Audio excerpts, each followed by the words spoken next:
तो हेलो दोस्तों, आज हम न्यूटन इंटरपोलेशन का एक और क्वेश्चन देखेंगे। ठीक है, तो देखते हैं क्वेश्चन क्या है। From the following table estimate the number of students who obtained marks between 40 and 45। हमें ऐसे स्टूडेंट्स का नंबर फाइंड करना है जो मार्क्स लेके आए हैं 40 और 45 के बीच में। ठीक है, हमें ऐसे स्टूडेंट्स निकालने हैं जिनके मार्क्स 40 और 45 के बीच में हो। ठीक है, तो अभी तक हमने जो क्वेश्चन सॉल्व किए हैं वो उनसे थोड़ा डिफरेंट क्वेश्चन है ये। ठीक है, इसमें हमें क्या पूछा है, बीच में पूछा है। हमें जो नंबर देना है वो पूछा है, बीच में पूछा है। तो हमें इंटरपोलेशन का फॉर्मूला बीच पे लगाना पड़ेगा। मतलब हमें इससे पहले किसी एक वैल्यू पे लगाते थे हम। ठीक है, अब यहाँ पे हमें क्वेश्चन थोड़ा दूसरे टाइप से पूछा है। अब हमें ये टेबल दी है, यहाँ पर क्या दिया है, मार्क्स दिए हैं ये, और ये नंबर ऑफ़ स्टूडेंट्स दिए हैं। मार्क्स में क्या है, ऐसे स्टूडेंट्स जिनके मार्क्स 30 और 40 के बीच में हैं वो कितने हैं, 31। और ऐसे स्टूडेंट्स जिनके मार्क्स 40 और 50 के बीच में वो कितने हैं, 42। ठीक है, तो ऐसे हमें ये टेबल दी है। तो अब देखिए, इसकी जो हम सिंपल क्वेश्चन करते थे उसमें यहाँ पे एक ही वैल्यू होती थी, एक ही वैल्यू, और हमें इंटरपोलेशन फाइंड करना होता था उस पर। ठीक है, फॉर्मूला लगाना होता था। अब उसमें और इसमें क्या अंतर है, वो क्वेश्चन तो सेम है, मतलब फॉर्मूले तो एक ही लगेंगे उनमें, बस हमें डिफरेंस टेबल में थोड़ा अंतर आ जाता है। ठीक है, अब देखिए डिफरेंस टेबल में क्या अंतर आता है। यहाँ पे हम डिफरेंस टेबल बनाएंगे। देखिए 40 ऐसे स्टूडेंट्स जो मार्क्स लेके आए हैं 40 और 40 से कम, मतलब 40 तक। ऐसे स्टूडेंट्स जो 40 और 40 से नीचे मार्क्स आए हैं जिनके, वो कितने स्टूडेंट है, वो 31। देखिए 31 है। और ऐसे स्टूडेंट्स जिनके मार्क्स 50 हैं या 50 से कम हैं वो कितने हैं, तो वो हैं 42 प्लस 31। 31 भी तो करना पड़ेगा, क्यों, क्योंकि 50 और 50 से नीचे तो ये भी आ जाते हैं। ठीक है, तो ये दोनों ऐड हो जाएंगे। अब यहाँ पर लिखेंगे ऐसे स्टूडेंट्स जिनके मार्क्स 50 हैं या 50 से नीचे हैं वो कितने हैं, 73। ऐसे ही हम यहाँ लिखेंगे 60 का। ऐसे स्टूडेंट्स जिनके मार्क्स 60 हैं या 60 से नीचे हैं वो कितने स्टूडेंट्स हैं, 60 हैं। यहाँ पे है तो हम इनको, इन तीनों को ऐड करेंगे। ठीक है, स्टूडेंट्स कितने हैं, देखिए 124, इनको ऐड करेंगे। ऐसे ही हम इसका लिखेंगे 70 का। ऐसे स्टूडेंट्स जिनके मार्क्स 70 हैं या फिर 70 से नीचे हैं, ठीक है, वो कितनी है, 159 है। अब एंड में 80। ऐसे स्टूडेंट जिनके मार्क्स 80 आए हैं या 80 से कम आए हैं वो कितने हैं, ये 80 से कम, तो यहाँ तक ये पूरे ही है ना, तो ये पूरे जुड़े जाएंगे, ये जाएंगे 190। ठीक है, तो हम ऐसे इसकी डिफरेंस टेबल बनाएंगे।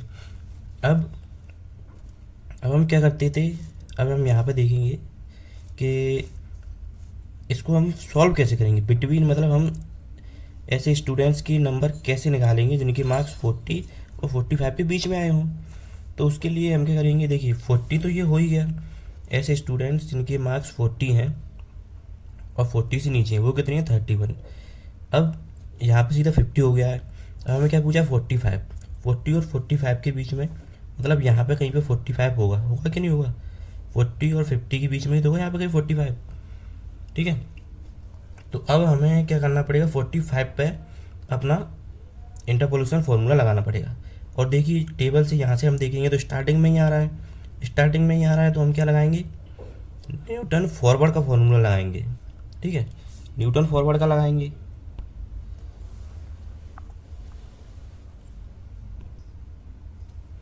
ठीक है, न्यूटन फॉरवर्ड का फॉर्मूला लगा देंगे। अगर हमें पूछा होता कि मार्क्स बताइए, ऐसे स्टूडेंट्स के नंबर बताइए जिनके मार्क्स 70 और 75 के बीच में है, तो ये 70 तो दिया ही है, फिर हम 75 पे निकालते, तो 75 यहाँ पे कहीं पे होता है, तो वो टेबल के एंड में आ रहा है, एंड में आ रहा है, तो उस पर हम क्या लगाते, न्यूटन बैकवर्ड फॉर्मूला लगा देते। ठीक है, जिसको हम आगे चल के पढ़ेंगे अभी। ठीक है, अभी फ़िलहाल इस प्लेलिस्ट में हम न्यूटन फॉरवर्ड की जो क्वेश्चन है उन्हें कवर कर रहे हैं, जो इंपॉर्टेंट क्वेश्चन है। ठीक है, तो आपने अभी तक क्वेश्चन नहीं देखे तो स्टार्टिंग से देखिए, आपको और अच्छे से समझ में आएगा। ठीक है, अब देखिए फ़िलहाल तो हमें 45 पे लगाना है, तो 40 और 45 के बीच में कितने आते हैं, उसके लिए हमें क्या करने का, देखिए 40 पे तो हमें दिए हैं ऐसे स्टूडेंट जिनके मार्क्स 40 हैं और 40 से कम है, वो कितने हैं 31। और 45 भी निकालेंगे, ऐसे स्टूडेंट जिनके मार्क्स 45 हैं और 45 से कम है, वो उनको हम निकाल लेंगे न्यूटन फॉरवर्ड इंटरपोलेशन के जरिए। उनको निकालने के बाद हम इसको उसमें से इन्हें माइनस कर देंगे, तो हमें जो बीच की संख्या है वो मिल जाएगी। ठीक है, चलिए उसको आगे देखते हैं। अब हम यहाँ से सिंपली जो क्वेश्चन सॉल्व करते थे वैसे क्वेश्चन सॉल्व करेंगे न्यूटन फॉरवर्ड इंटरपोलेशन का। सबसे पहले हम एक्स नॉट फाइंड करेंगे। एक्स नॉट क्या है, यहाँ पे ये सबसे जो ऊपर वाली वैल्यू है वो एक्स नॉट होती है। जब हम न्यूटन फॉरवर्ड का फॉर्मूला लगा रहे होते हैं तो वो कितनी है 40। ठीक है, अब हमें फाइंड किस पे करना है 45 पे, तो एक्स की वैल्यू 45 मान ली। ठीक है, यू कैसे फाइंड करते हैं, यू का फॉर्मूला होता है x minus x not upon H. अब ये एच क्या है, एच की वैल्यू देखिए हमें यहाँ से पता पड़ती है। यहाँ पे देखिए डिफरेंस कितना है, 40 में से 30 गए तो 10 बचेगा, 50 में से 40 गए तो 10 बचेगा। यहाँ पर सब में 10 का डिफरेंस आ रहा है। ठीक है, तो एच की वैल्यू 10 है। ठीक है 10। अब इसको हम जब हम सॉल्व कर लेंगे तो हमें क्या मिल जाएगा 0.5, क्या मिल जाएगा यू, ये यू है। ठीक है, यू हमने क्यों निकाला, क्योंकि हम इसे आगे फॉर्मूले में यूज़ करेंगे। ठीक है, यूज़ होता है फॉर्मूले में ये। तो इतना सब कुछ हमने कर लिया। अब इसके बाद हम लगा देंगे using Newton's forward interpolation formula. ठीक है, अब जो न्यूटन का फॉरवर्ड का फार्मूला है वो लगाएंगे इसमें। ठीक है, वो फार्मूला क्या है, आप इस पेज को देख रहे होंगे, ये पेज यहाँ से फट गया है। मैं वीडियो बना रहा था तो ये यहाँ से फट गया था। ठीक है, तो इसकी कोई दिक्कत नहीं है। अब देखिए हमें वैसे से तो साफ ही दिख रहा है, यहाँ से कुछ दिक्कत तो है नहीं है, फिर मुझे वो दोबारा लिखना पड़ता है, इसलिए मैंने इसको ऐसे ही रहने दिया, और टाइम ज़्यादा लगता। ठीक है, अब फॉर्मूला क्या है, y equal to Y not plus U del Y not plus U minus 1 2 factorial del square Y not plus U minus 1 U minus 2 3 factorial del cube Y not. ठीक है, ऐसे हम चले जाएंगे, कहाँ तक बढ़ते जाएंगे। अब हम टेबल देखेंगे, हम टेबल में हमारी लास्ट डिजिट कहाँ तक आई है, देखिए डेल की पावर 4 वाई तक आई है। ठीक है, तो हम ऐसे ही बढ़ते जाएंगे, डेल की पावर 4 तक ही जाएंगे। ठीक है, U minus 1 U minus 2 U minus 3 4 factorial del की पावर 4 और वाई नॉट। ठीक है, ये फॉर्मूला लगा देंगे। ठीक है, अब मान लीजिए हमारी टेबल में यहाँ पे डेल लास्ट जो डिजिट आई है, जो लास्ट नंबर आया है वो डेल 4 पे नहीं होता, डेल की पावर 4 वाई पे नहीं होता। यहाँ पे एक और डिजिट होती, मान लेते हैं डेल की पावर 5 वाई, ऐसे कुछ होता, यहाँ पे होती लास्ट। ठीक है, तो उसके लिए हम क्या करते, ये जो स्टेप है इसमें और बढ़ा देते। उसमें क्या हो जाता, उसमें हम इतना तो लिखते ही, फिर उसके बाद यू माइनस 4 और लिख देते। ठीक है, फिर ये 4 की जगह पे 5 फैक्टोरियल आ जाता और यहाँ पे क्या आ जाता डेल की पावर 5 वाई नॉट। ठीक है, तो ऐसे फॉर्मूला हम बढ़ाते चलते। अगर ये आपको समझ में नहीं आ रहा है तो प्ले लिस्ट की सबसे पहली वाली वीडियो देखिए, फिर और अच्छे समझ में आएगा आपको फॉर्मूला। ठीक है, अब वाई नॉट की वैल्यू क्या होती है, देखिए यहाँ पे ये वाई नॉट है, डेल वाई नॉट है, डेल स्क्वायर वाई नॉट है, ये डेल क्यू वाई नॉट है, डेल की पावर 4 वाई नॉट है। तो इसकी वैल्यू क्या होती है, जब हम फॉरवर्ड का फॉर्मूला लगा रहे होते हैं, न्यूटन फॉरवर्ड इंटरपोलेशन जब हम लगा रहे होते थे, तो देखिए वाई नॉट की वैल्यू ये होगी, ऊपर वाली वैल्यू होती है उसमें, ये डेल की पावर क्यू वाई नॉट की वैल्यू ये होगी, डेल की पावर 4 वाई नॉट की वैल्यू ये होगी। ठीक है, ये ऊपर की वैल्यू होगी। अगर यहाँ पे बैकवर्ड का फॉर्मूला लगता तो फिर ये हम नीचे से ऐसे चलते, यहाँ ये होती वाई नॉट की, फिर ये। ठीक है, लेकिन अभी हम फॉरवर्ड पढ़ रहे हैं।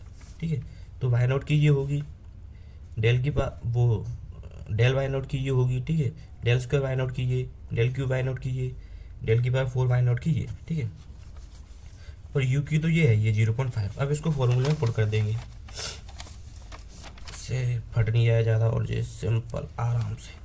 ठीक है, यू की वैल्यू, अब ये वाई नॉट की वैल्यू कितनी थी 31, दिख रहा है ना आपको, ये 31 है। ठीक है, 31 शायद नहीं दिख रहा होगा, वैसे तो ज़्यादा फटा नहीं है पेज, 31। ठीक है, फिर यू की वैल्यू कितनी है 0.5, तो 0.5 रख दी हमने। और Y not, del Y not की वैल्यू कितनी थी 42, देखिए 42 ही थी। डेल वाई नॉट की वैल्यू कितनी है 42। अब यहाँ से ऐसे ही देख के हम पुट करते जाएंगे, ठीक है। अब इस पे आते हैं, इसमें क्या है यू की कितनी है 0.5, यू कितनी 0.5, फिर -1, 1 है, 2 फैक्टोरियल आ गया। और डेल स्क्वायर वाई नॉट की वैल्यू कितनी है, देखिए डेल स्क्वायर वाई नॉट की वैल्यू कितनी 9, तो ये यहाँ पे 9 आ गया, ठीक है। अब इस वाली स्टेप पे आएंगे, ठीक है। यहाँ पे देखिए 0.5 यू की, 0.5 यू की, ठीक है। इसमें हम यू की जगह पे यू पुट कर देंगे और डेल क्यूब वाई नॉट की जगह पे del cube Y not put कर दिया जाए, ठीक है। ये डेल क्यूब वाई नॉट की वैल्यू है, ठीक है। ऐसे ही हम इस वाली स्टेप में कर देंगे पुट वैल्यू देख देख के अपनी, ठीक है। अब क्या करेंगे, अब हम इनको बारी बारी से सॉल्व कर लेंगे, ठीक है। अगर आपने देखा हो तो मैंने एक वीडियो भी बनाई है जिसमें मैंने कैलकुलेटर से सॉल्व किया है बारी बारी पूरा क्वेश्चन, ठीक है। वैसे ही हम स्टेप बाय स्टेप सॉल्व करेंगे तो हमारा आंसर सही आएगा, ठीक है। अगर हम कुछ ही थोड़ी सी भी गलत मिस्टेक कर देंगे इसमें तो हमारा आंसर गलत हो जाएगा, ठीक है। तो इसीलिए मैं कहता हूँ कि आप इसको कैलकुलेटर में भी स्टेप बाय स्टेप सॉल्व करें, पहले इसको फिर इसको, ठीक है, आराम आराम से, ठीक है। तो ये वाई नॉट की वैल्यू ये थी।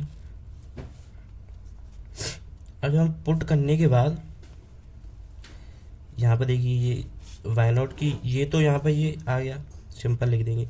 फिर इसको सॉल्व करेंगे, इन दोनों का इंटू कर देंगे तो क्या आ जाएगा 21, ठीक है। अब इस वाली स्टेप को सॉल्व करेंगे पूरी को, इसको, ठीक है। हम बारी बारी से स्टेप सॉल्व कर रहे हैं तो फिर ये क्या आएगा -1.125, ठीक है। फिर अब उसके बाद इस स्टेप को सॉल्व करेंगे, इसको सॉल्व करेंगे तो क्या आएगा -1.5625, ठीक है, ये आ जाएगा। फिर बची ये वाली स्टेप, इसको सॉल्व करेंगे तो क्या आएगा 1.4453, ठीक है।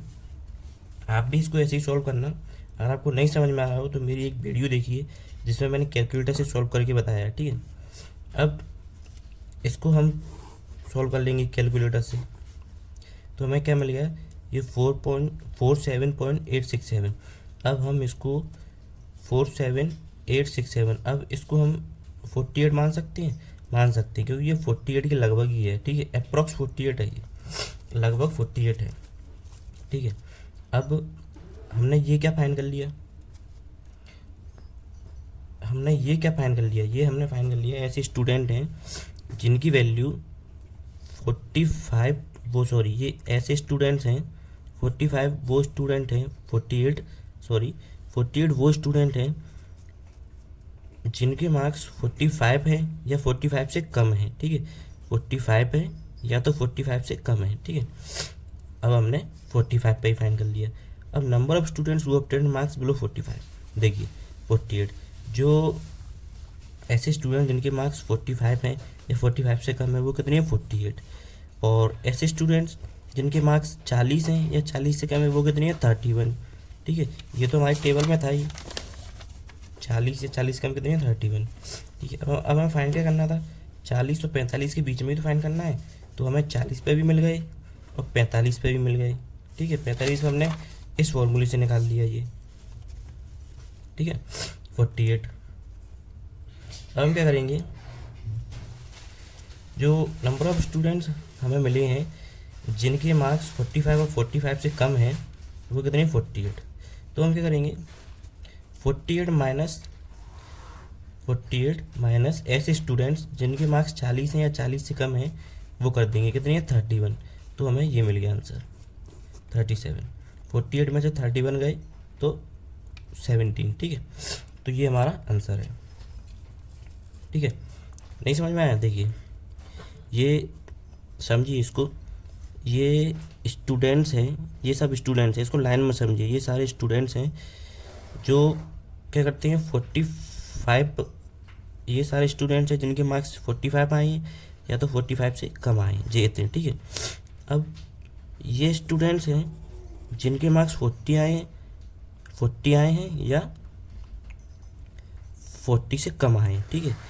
अब हमने क्या किया है, जो स्टूडेंट्स थे जिनके मार्क्स 45 थे या 45 से कम थे वो कितने थे 48, और जिनके कितने थे 40 थे या 40 से कम थे वो कितने थे 31। तो देखिए इन 45 वाले में से ये 40 माइनस कर देंगे यहाँ से इतना, तो क्या बचेगा, ये 40 और 45 के बीच का ही तो बचेगा जी। 40 तो यहाँ पे है ही है, ये 40 और 45 के बीच का ही तो बचेगा, ठीक है। तो वही हमने यहाँ पे किया है, ठीक है। आपको सिर्फ माइनस कर देना है, तो ये हमें आंसर मिल गया, ठीक है। अगर नहीं समझ में आया तो एक और बार देखिए इसको, वीडियो को, ठीक है, फिर आपको समझ में आएगा। तो थैंक यू।